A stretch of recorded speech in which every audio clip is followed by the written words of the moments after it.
Hello, I'm the Nostalgia Critic. I remember it so you don't have to. And welcome to another installment of Old vs. New.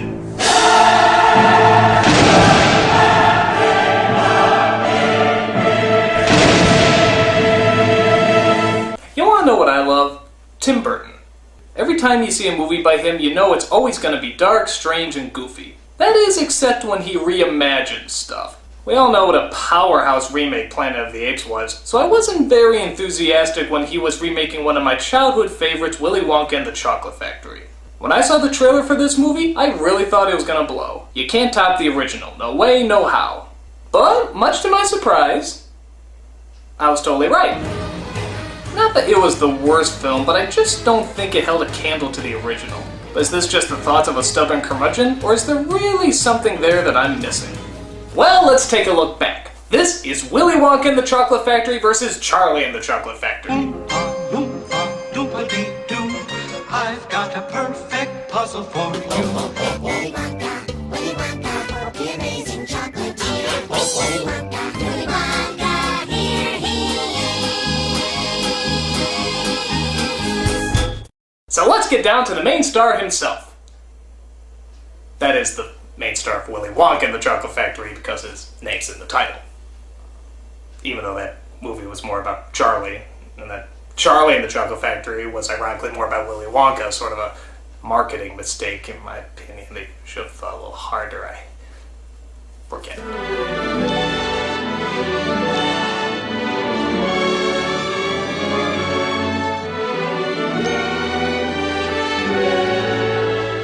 These are two of my favorite actors, Gene Wilder and Johnny Depp. Every time you see them, they're a ton of fun to watch, playing a ton of different characters, ranging from kind and innocent to psychotic and more psychotic. But which one is the best Wonka? Well, let's take a look at Wilder. He has the ideas and ambition of a child, yet the mind and demeanor of a James Bond villain. Every time you see him, you feel welcome, but also a little disturbed. When you look at him, you have no idea what he's thinking. You just know that he already has everything planned out. 2 naughty, nasty little children gone. 3 good, sweet little children left. You can tell he has patience, but only for the people and ideas that deserve it. Everything else turns into a blueberry. So, yeah, he's pretty fucking demented. But he was also suave, elegant, mysterious, and when he needed to be, very kind. This gave him an edge, and allowed both children and adults to identify him and join him for the ride. Johnny Depp, on the other hand... You smell like old people. Hurt me. Now don't get me wrong, I love Johnny Depp, and I'm all for reinventing what the Willy Wonka character is like, but I have no idea what he's doing here. I always thought a verruca was a type of wart you got on the bottom of your foot. I guess the idea is that he's a lost child in a grown man's body due to his past, but nothing about him is consistent. He sends out golden tickets to find the right child to take over his factory, but when they arrive, he seems totally uninterested in them. Mr. Wonka, I'm Violet Beauregard. I don't care. Don't you want to know our names? Can't imagine how it would matter. Maybe because they'll be running your shit! The Gene Wilder Wonka was fun to be around, always cracking jokes while having a diabolical edge to him. This Wonka just annoys the fuck out of me. Where is fancy bread? In the heart or in the head? The best kind of prize is a surprise. It's sort of like watching a friend act really bad in a play, but you're in such a world of awkwardness that you can't tell him. Who wants a beard? Well, beatniks for one. All those hip, jazzy, super cool, neat, keen, and groovy cats. It's in the fridge, Daddy-O. Are you hep to the jive? Can you dig what I'm laying down? I knew that you could. Slide me some skin. So, brother? Yeah, that was good. That was good. Plus, why does he look like a mix between Marilyn Manson and that Russian chick from Indiana Jones 4? We are the music makers. And we are the dreamers of dreams. You're really weird. Johnny, I love you, but everybody has to have at least one bad performance, and unfortunately, this is yours. Point goes to the Wonka version. That's weird. Oompa, doopa-dee-dee. If you are wise, you'll listen to me. But what about the supporting cast? Which one is truly more scrum-dilly-cup... Scrum-pappet...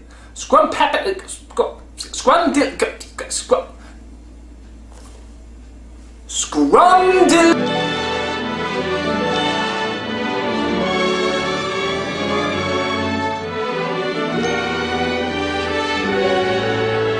In the Wonka version, all the kids are great actors and reflect the bratty stereotypes of the time.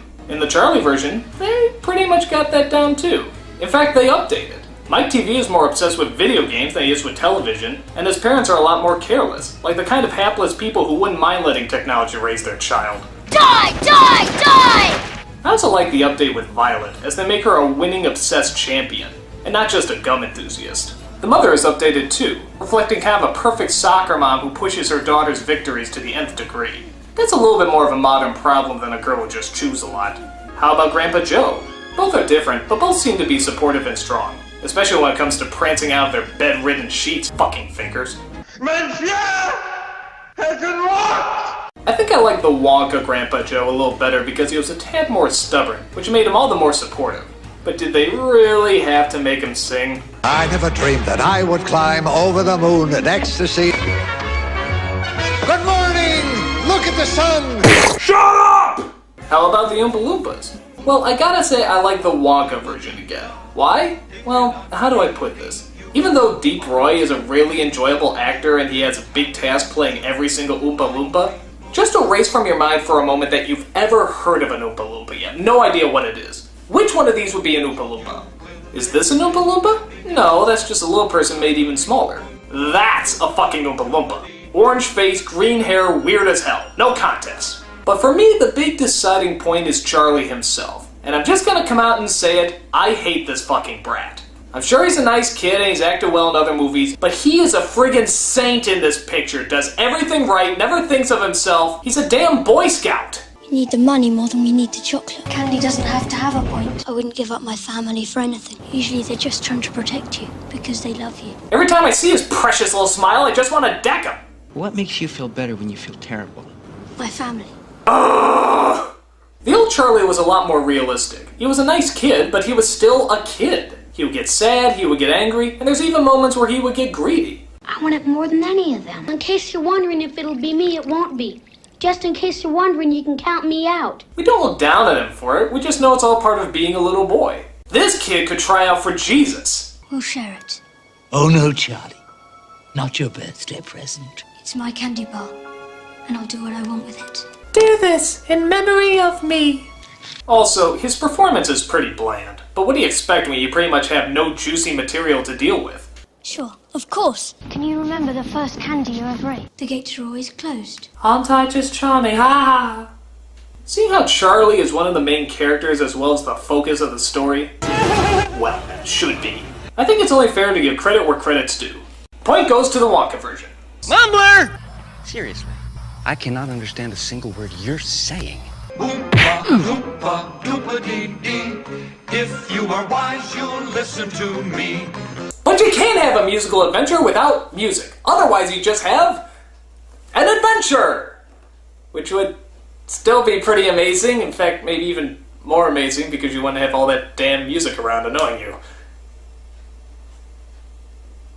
I need something to off-awkward this. Thank you! This is best music.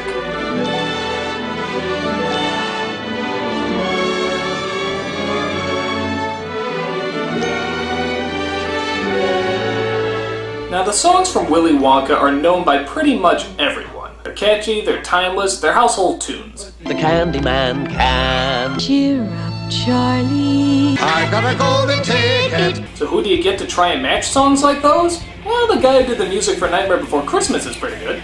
Composer Danny Elfman has practically done all of Tim Burton's movies, so it was pretty lucky that he also happened to be a songwriter. But how can you compete with songs that everybody knows and loves? Well, their solution was actually pretty clever. The songs don't appear until they enter the factory, and are only sung by the Oompa Loompas. But with every song they sing, they try a new decade of music. They start off with a 50s mambo, Augustus Gloop, the great bakery evening compute. a 60s disco, a 70s hippie song, and an 80s rock homage.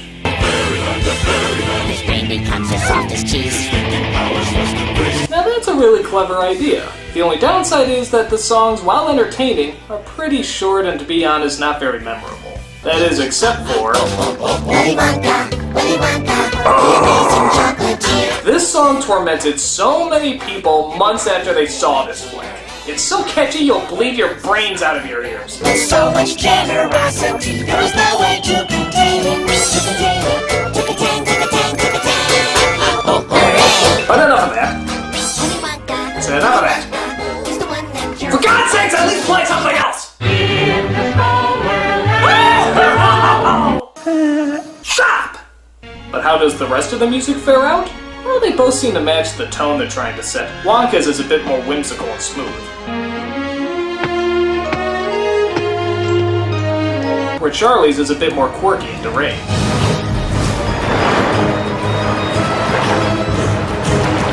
But if I had to choose, I really do have to go with the original Wonka version. No disrespect to Elfman, but these are just classic, memorable, perfect songs. I wouldn't expect anybody to top them. Again, point goes to Wonka. Once again, you really shouldn't mumble because it's kind of starting to bum me out. Oompa, loompa, doopa-dee-dee.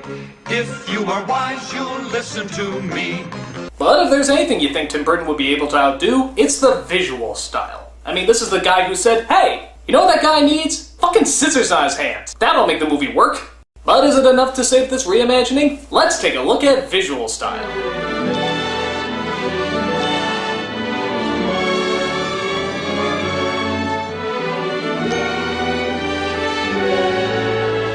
This one really is like apples and oranges because they both have very distinct looks. The look of the Wonka movie has sort of a timeless feel, almost like it could take place anywhere. But to be fair, the Charlie version does too. Burton really knows how to take our modern-day world and make it look like something out of a fairy tale. The cinematography and sets are just so exaggerated they're absolutely perfect. But in a sense, that's also a problem with the film. The first half is so cleverly set up and visually clever that it actually kind of loses its edge when it goes inside the factory. There's a few too many things going on, it's a little too dark to make everything out. In Wonka's version, you could see everything fine, and the strangeness was a great contrast to the typical everyday world we saw in the first half. But the Wonka version has problems too.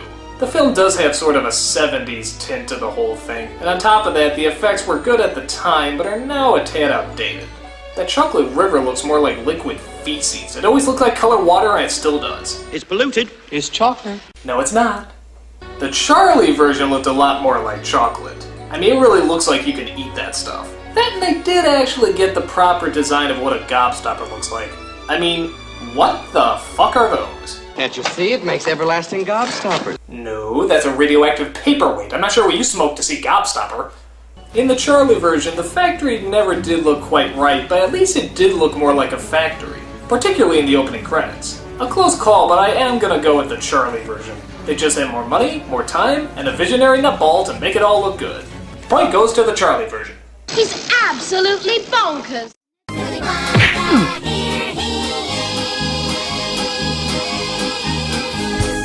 But again, it all comes down to story. Which one tells their tale the best? Well, let's not wait any longer and dive right in.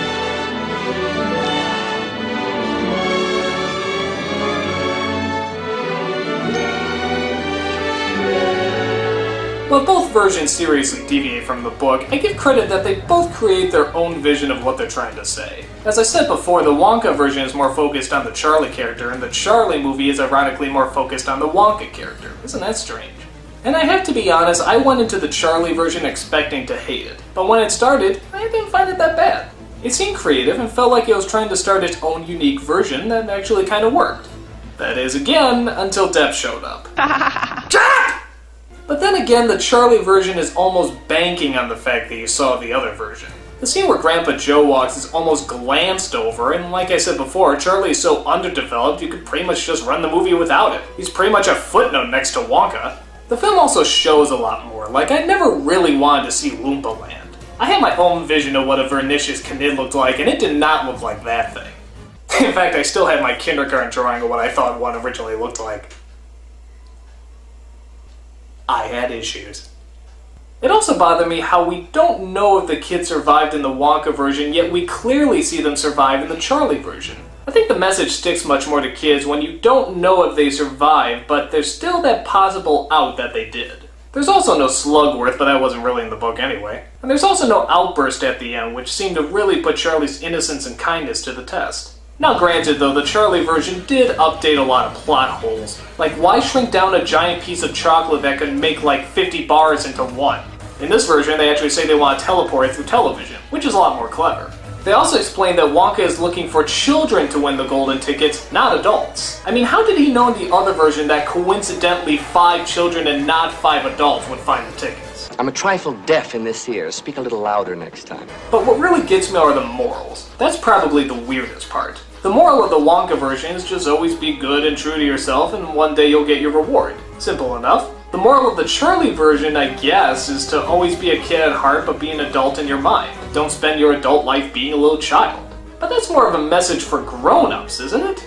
You know, and unsuccessful comedians. But like I said before, the #1 problem with the Charlie version is that it was about Wonka, and it shouldn't be. Charlie is the focus and the character kids can identify with. Wonka is more like Merlin or Mr. Miyagi. He's interesting, but he's not the heart of the story. That has to belong to the main character, which is Charlie. His name is in the title of the book, for crying out loud! Though I don't hate it as much as I did in the past, it's clear which one's the superior version. The Wonka version. It's Wonka version. The old, the original, the timeless classic. Willy Wonka and the Chocolate Factory. No way. Oompa, loompa, doompa-dee-dee. If you are wise, you'll listen to me. So the old wins this time around. As a special treat, here's the original music from Willy Wonka and the Chocolate Factory to play us out. Willy Wonka, the amazing chocolate. No! Play something else! Play something else! Something else! Something else! Alright, enough is enough. This is the final! This is the very, very last straw! Who is responsible for this? I demand that you show yourself! Who are you? Huh?